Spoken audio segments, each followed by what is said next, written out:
Coop, the first thing I would tell anyone who wants to get in this is try and cover something other than sports.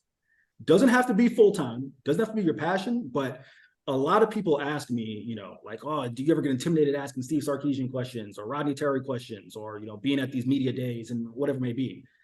Guys, when you compare covering sports to covering city council meetings in the city of Chicago, which is where I went to grad school and started that, or covering, state politics in Illinois, or, covering, public affairs, or, being on a beat where you're dealing with real life crime and issues.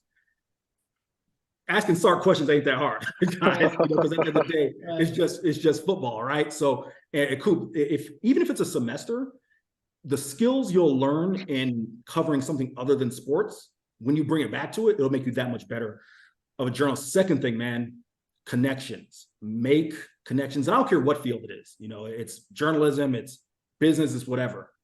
I have no problem saying this now that I have the job that I have. Dude, I applied to work for 247 Sports over the past 3-4 years, probably 7 different schools. Did I get any better as a journalist or a reporter with the time that I was, kind of honing myself at G5s? Yes.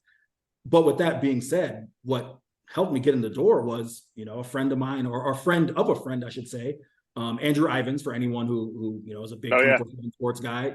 Ivins took a liking to my work down there in South Florida and was like, hey, can I recommend you to my bosses?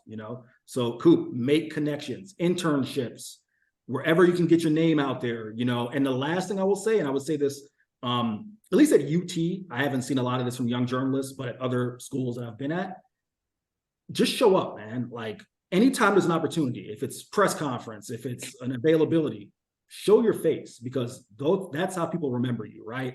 I see a lot of young kids, like I said, at previous schools who, they might come to one practice, a session, or one, availability. I'm like, yo, if you really love sports like I do, I mean, dude, when I was covering FIU and we had every spring practice available to us, I'd sit out there for 2.5 hours to watch practice because I love football. I want to watch football, right? So just show up and be available. That's the way that coaches and SIDs and whoever may be, other reporters will recognize your face and be like, all right, I saw that kid. He was on point. He knew his stuff and was always here, and those things matter. So, those would be 3 things.